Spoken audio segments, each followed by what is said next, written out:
Thank you all for being here today. For those of you that don't know who I am, again, my name is Ambrosia and I'm the project coordinator, or like I said yesterday, the ringleader for the Circle of Care.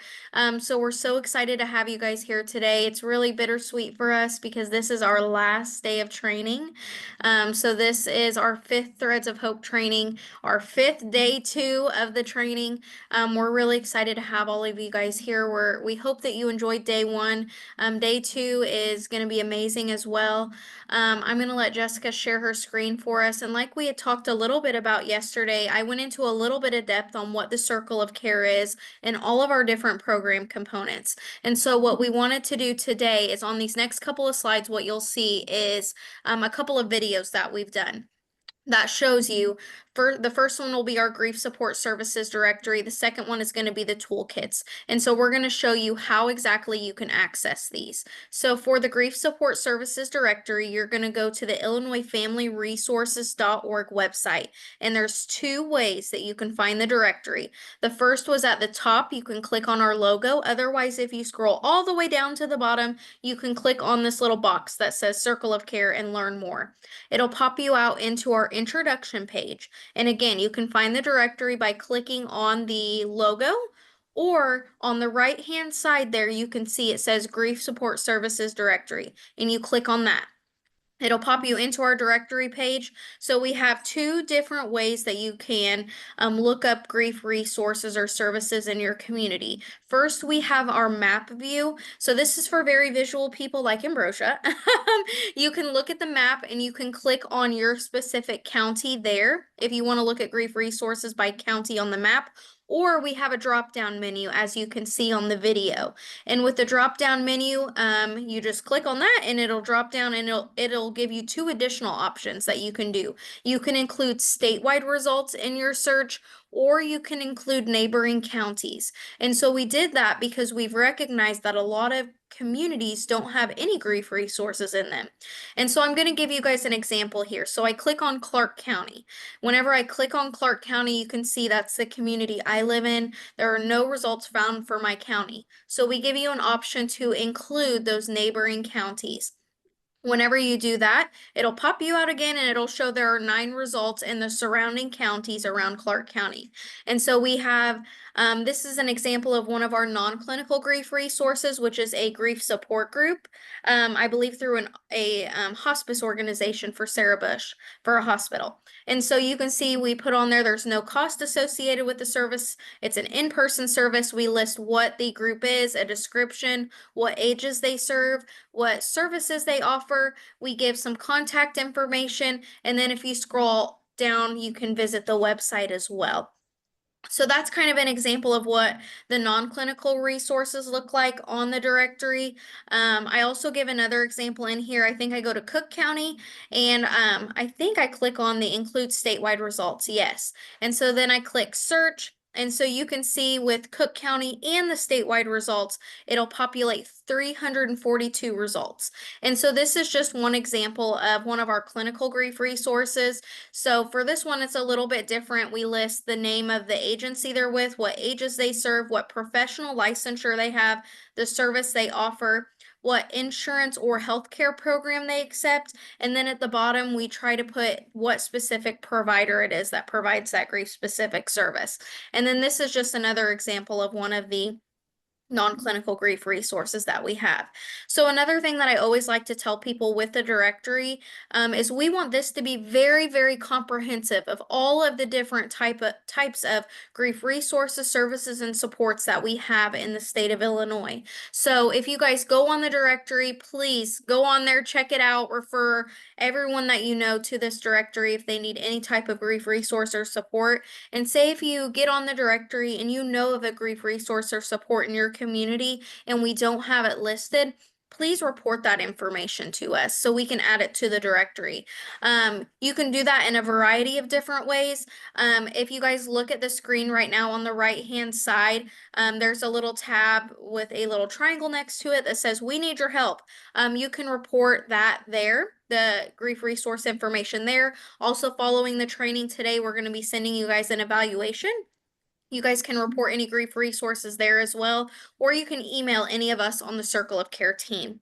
So that's a little bit on the Grief Support Services directory. Now we'll move on to the online resource toolkits. And so with the toolkits, again, you go to the IllinoisFamilyResources.org website, and there's two different ways you can get to the toolkit. You can click on the logo, the Circle of Care logo at the top, or again, you scroll all the way down to the bottom of the page and click on the Circle of Care box and click Learn More. After you click on that, then it'll pop you out into our like little homepage or introduction page. And then on the right-hand side, again, you can click Resource Toolkit there. Otherwise, you can go back up to the logo and click on the toolkit there. So after you click on Resource Toolkit, it brings you to our beautiful toolkit homepage that Pam has designed for us. We give you a little bit of a description on the toolkit and also all of the different national and statewide organizations that we've linked to. And then if you scroll all the way down to the bottom, you will be able to see there are the three different toolkits that are based on age that you can click on. So ages 0 to 5, 6 to 12, and 13 to 18.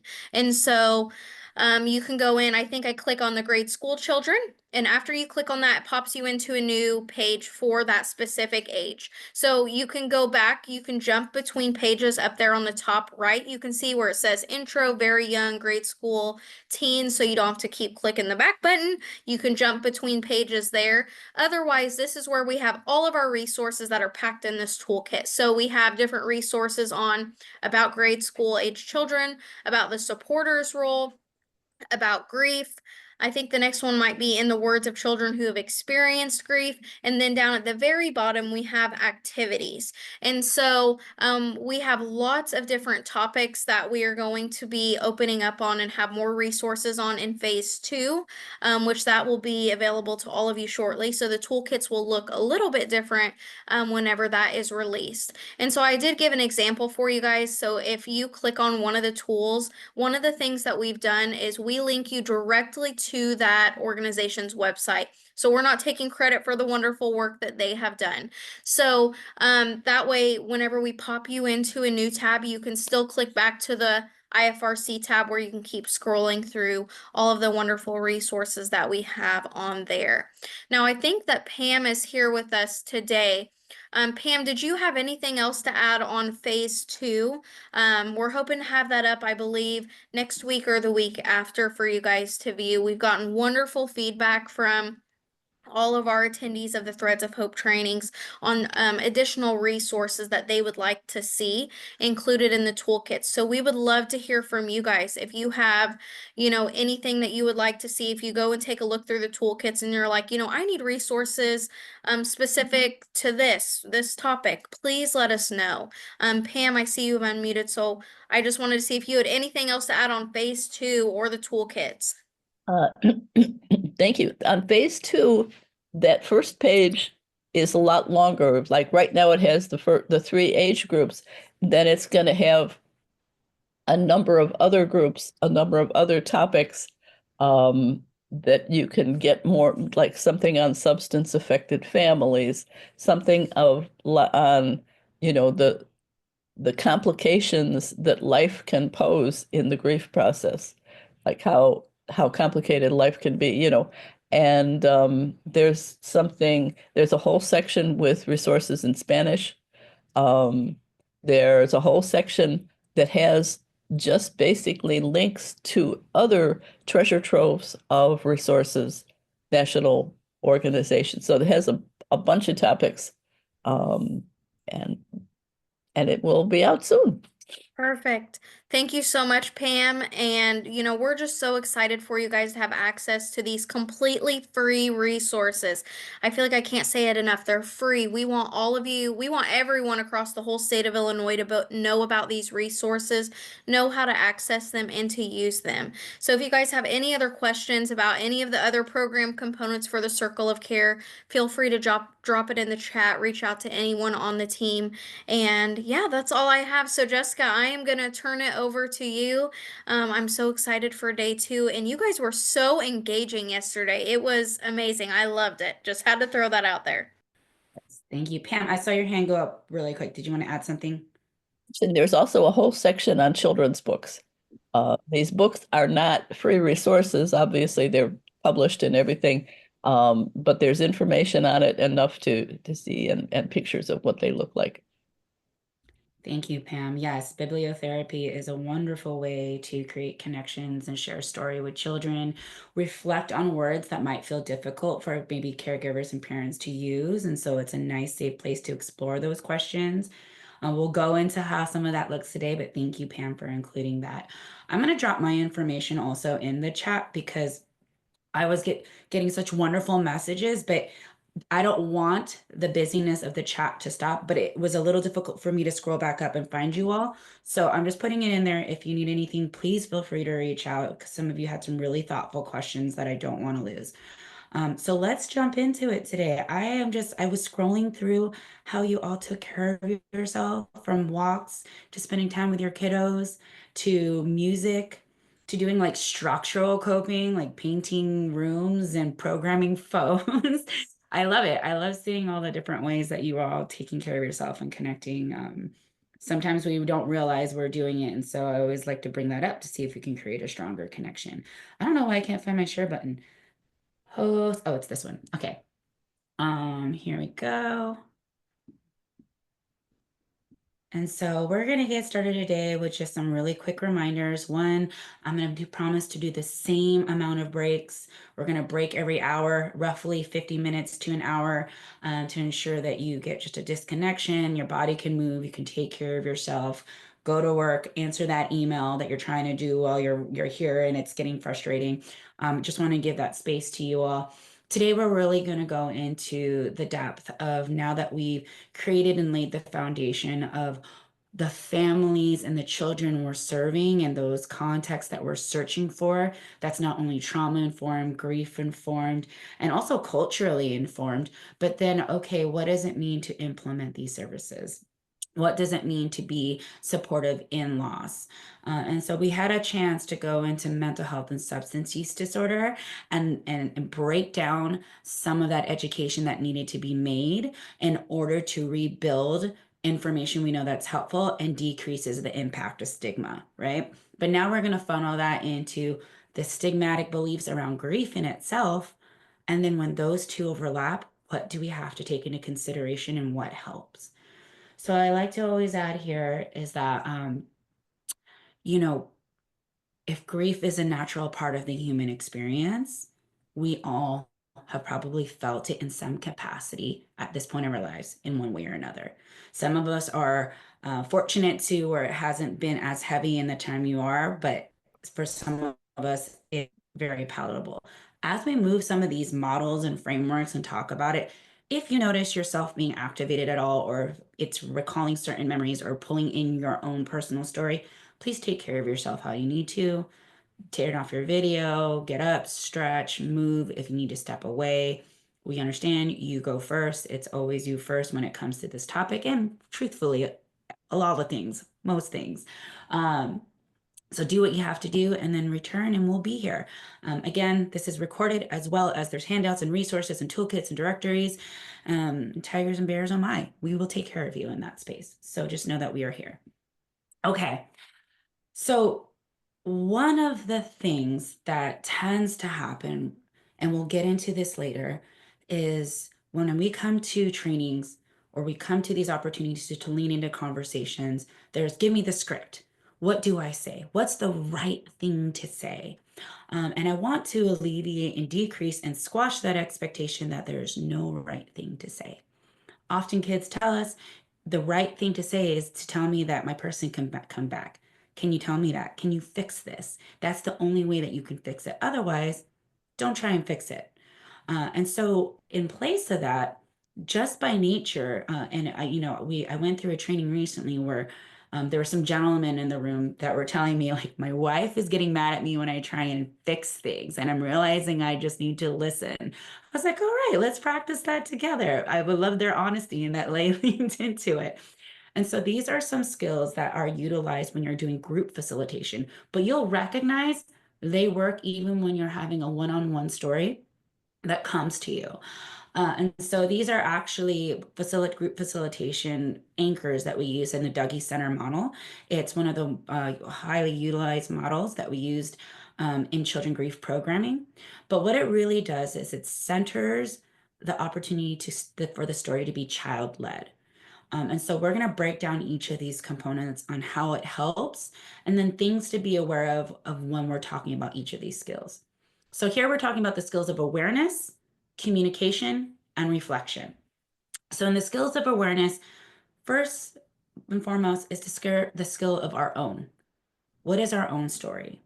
What is the parts of our story that we've had an opportunity to take care of, process, nurture? What are the parts of our story that might be a little bit more raw, that I might need additional support if someone's story was really similar to mine? Awareness of your own bias and beliefs, right? I loved that yesterday when we talked about it. People were like, I was surprised by Sophie and Darnell, or we realized our initial one was changed by how they acted at the end. We all have implicit bias. What we have to do is just recognize when it's happening once it's there, right? And so sometimes we do have limited beliefs. Um, if you have feelings around stigmatic loss, such as suicide, homicide, substance use disorder, have an opportunity to assess what that means, your beliefs around that, challenge any thoughts, education. But if you recognize that there's a natural limit in that, then there might be an opportunity to partner with someone who fills that gap, right? Additionally, you might recognize that you don't know how to work a particular community or a particular culture. I think it's okay to recognize this is where my barrier or my limit is. Who is my partner so that these people get resourced? So this is the opportunity to really be collaborative, not only with the people in your office, but everyone on this call. You all started learning from one another about what you do, how someone can pick it up when your limitation of what your services do ends. There's also the skill of awareness of others. So if you're working with a children and family, to be aware of all of those little nuances that we talked about yesterday that impact their culture, both on a subculture level, their inherited culture, their geographical culture, their community culture, but then also to be aware of the context of the more nuanced things that might be within their family. What is their loss? Have they experienced with additional loss? Are their temperament of this family? What is their communication style? What are those components that we can create awareness of that might pivot how we enter that space with that family or child? And then the environment. For some who hold groups or have practices, you have an opportunity to control your environment somewhat, right? You have an office, a room, a group room.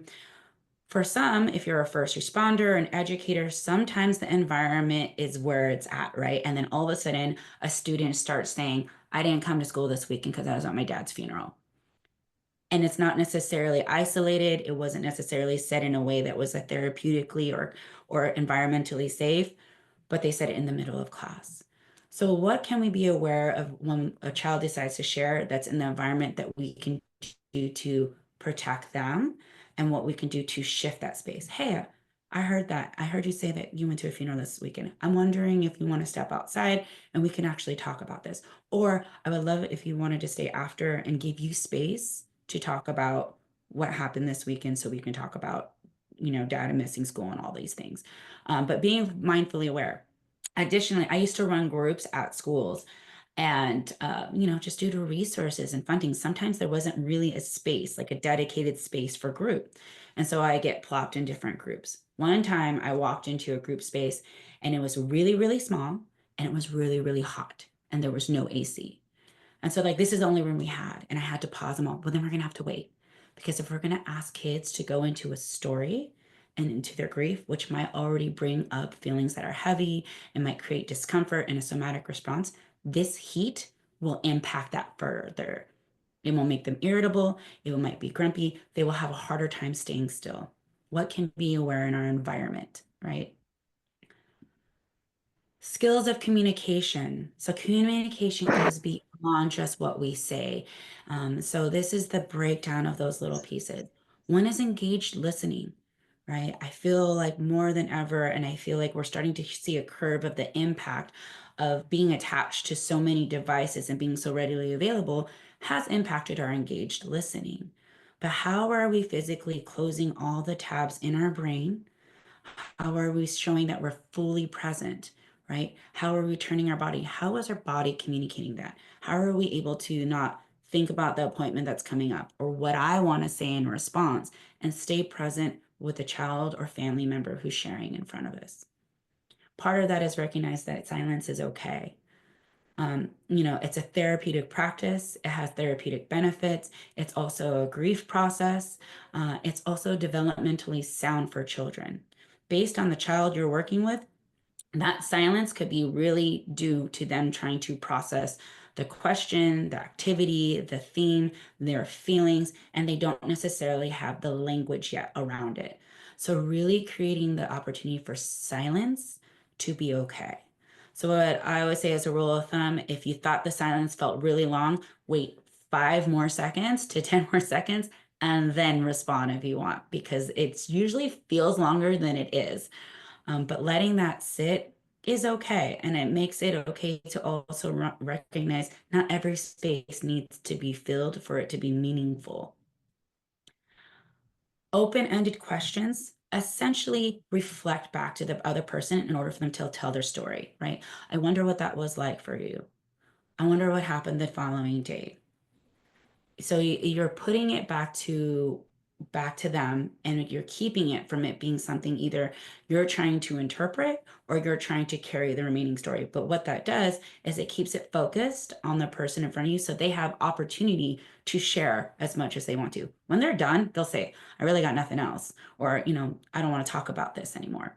The permission is there, right? And so taking their guidance shouldn't feel like a burn, like I went about that wrong. They're just clearly telling you their needs. And how wonderful is that? And then nonverbals. So we know that nonverbals can tell us a lot about how comfortable or uncomfortable someone is in their space, right? And so part of that is also recognizing when they're clearly giving you that they're leaning in and needing to engage, or what that looks like, and when they might be pulling away.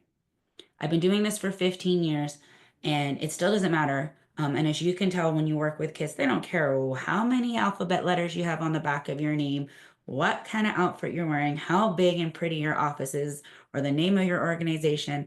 When you walk in, if they don't want to talk to you, they don't want to talk to you. And I have walked in, doesn't matter that I know this stuff, and a child or a teen has had their shoulder like this, their arms crossed, their legs away from me, and looking this way. And I clearly got my nonverbal cue. You don't trust me, and that's okay. I am not your person to talk to. I'm wondering who is. Maybe what do I either need to build better rapport, and we don't have to talk about this right now, or who can we loop in that makes you feel comfortable? So recognizing what those nonverbals are telling you. And then the skill of reflection. So this is one area I love to anchor on. Obviously, there are a lot of tools when helping children reflect feelings, clarifying questions, but this is the one I feel that we need to spend more time practicing on, just as a way of creating validation without trying to lead the conversation, particularly with children. So the skill of reflection is literally saying what you hear, listening to what you hear, reflecting what you see, and the energy that's in the room. So a lot of times this is called parroting, like when you're parroting someone. But what that really does, if you have to reflect what someone is saying in front of you to the T, you can't be thinking about all the tabs that are open, right? You are now hanging on their word, and you're actually able to absorb their story more fully. That is the engaged listening.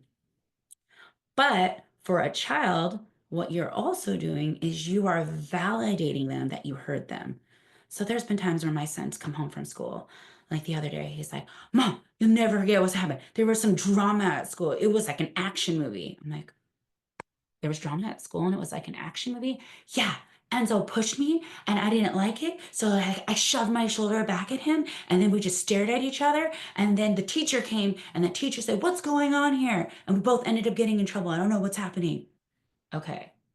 So Angel puts you kind of like shoved him back with your shoulder, but a teacher came and then you both got in trouble. Yeah, we both got in trouble. So that, you might get an email today talking about what happened. But I didn't touch him first, Mom. I didn't touch him first. Okay, so I'll probably hear from your teacher today, but you want me to know that you didn't touch him first. Yeah, yeah. I used exactly the same language he used with me and reflected back to him. But what it did is it kept the focus of him leading the story. He was able to share where he wanted to, and he knew that I heard him. This is very easy to do with elementary school. They love it. I do it all the time. You know, like my neighbor next door, she comes over. She's like, Auntie, I'm wearing an Elsa dress.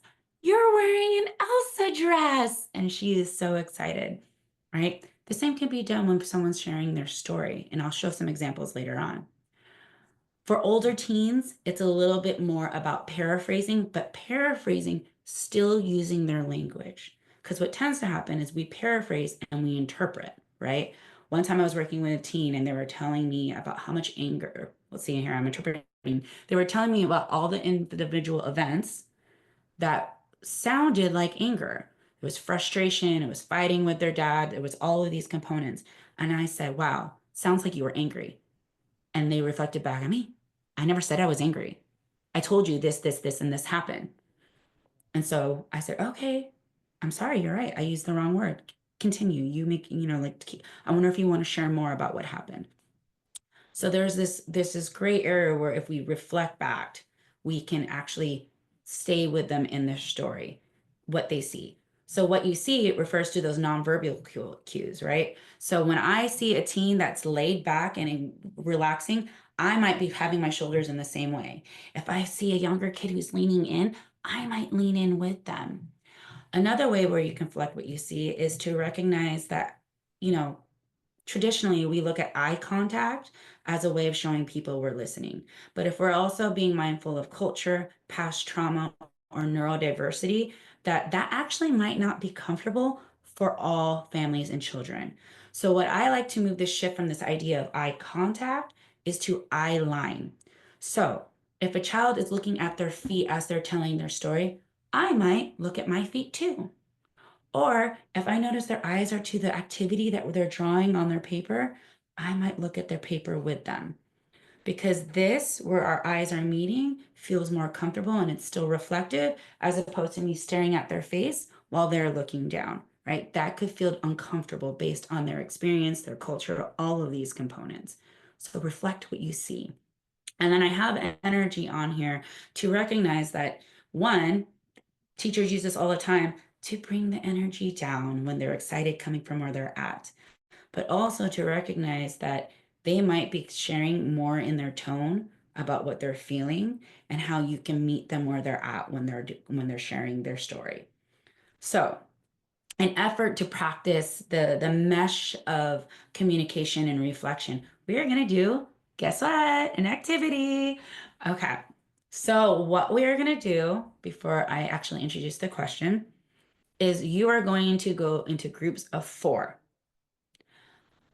Someone will elect to be the sharer, someone who's sharing a story, and the other one will be the facilitator who's going to practice the skill of reflection. You'll have 90 seconds to share your story. And you don't have to share it in your entirety, but you're going to have a question that will prompt your storytelling.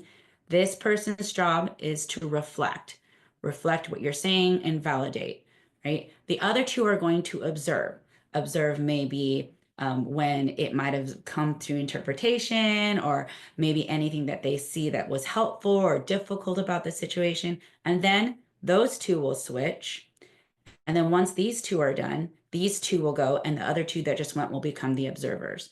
So it'll happen 4 times, which means we'll give a full 10 minutes just so that you have room to like transition between all of it and maybe talk with one another and just take a breath between turns. But I want you just to get used to that idea of reflection.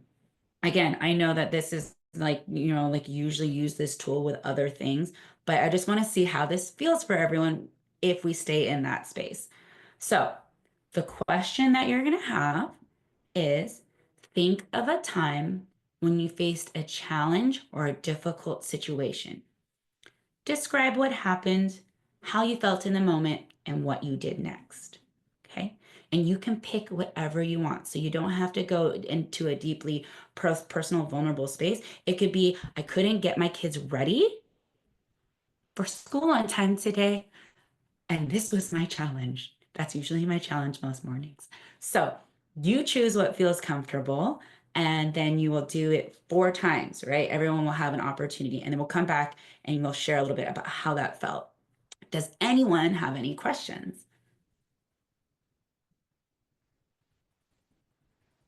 Okay.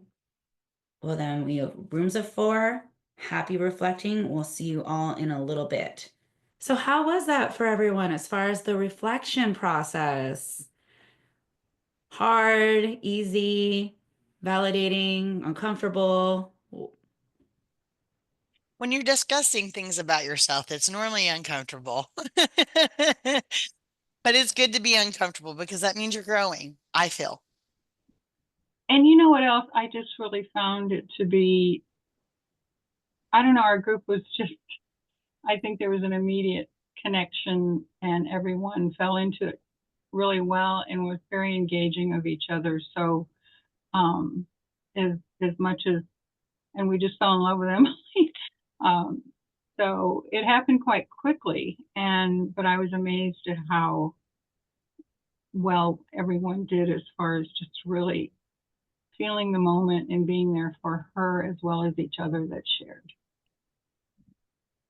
We talked about it, the assignment almost feeling too easy, and then we reflected on how, because this is something we use every day in our professions, that it has to become easy, but that it may not always be easy for other people.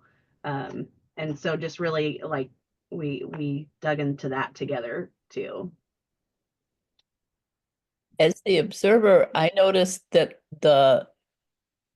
first one person was listening and the other one was talking, then they switched roles. And in each case, it was easy to do. It was easy for them to do the compassion and the sort of reflecting the mood and the affect, but it was pretty much impossible not to come up with advice, with a suggestion, not to go outside the remit of that particular skill.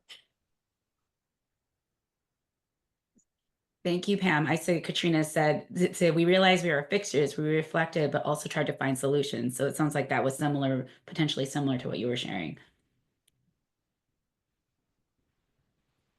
Cami, this was a good way to know a person, hearing about their challenge. Alyssa, warm and supportive group sharing.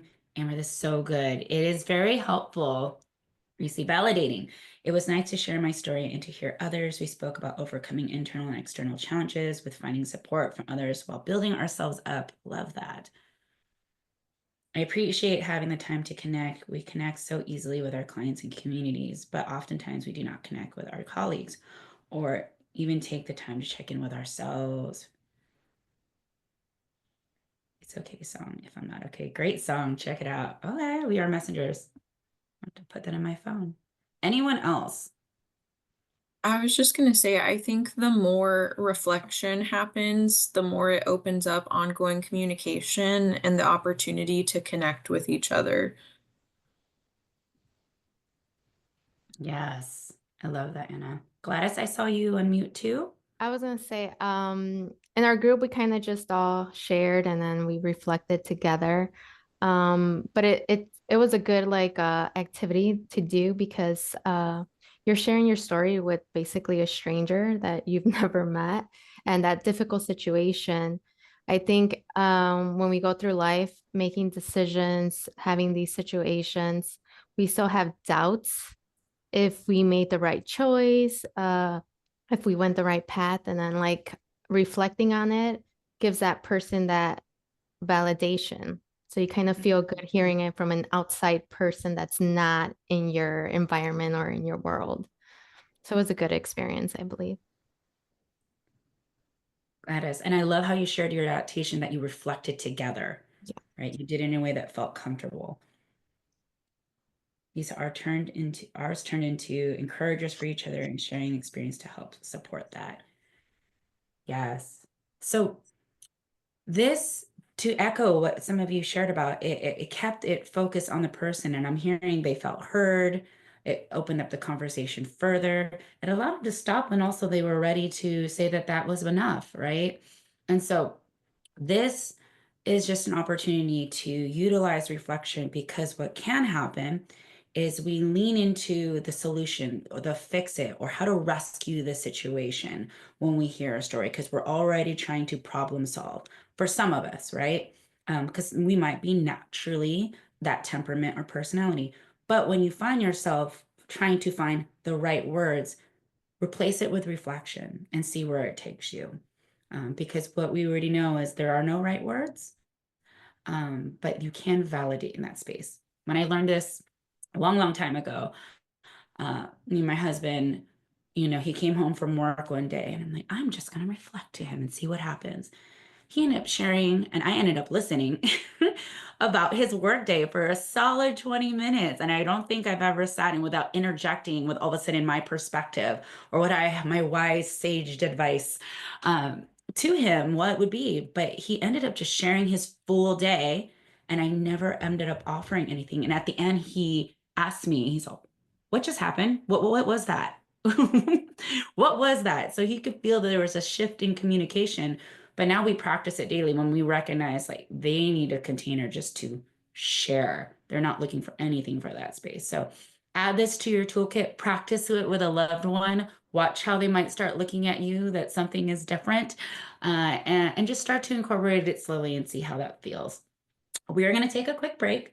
It is an odd number, 9:57. So we'll come back at 10:07, and we will see you then to get into the next portion.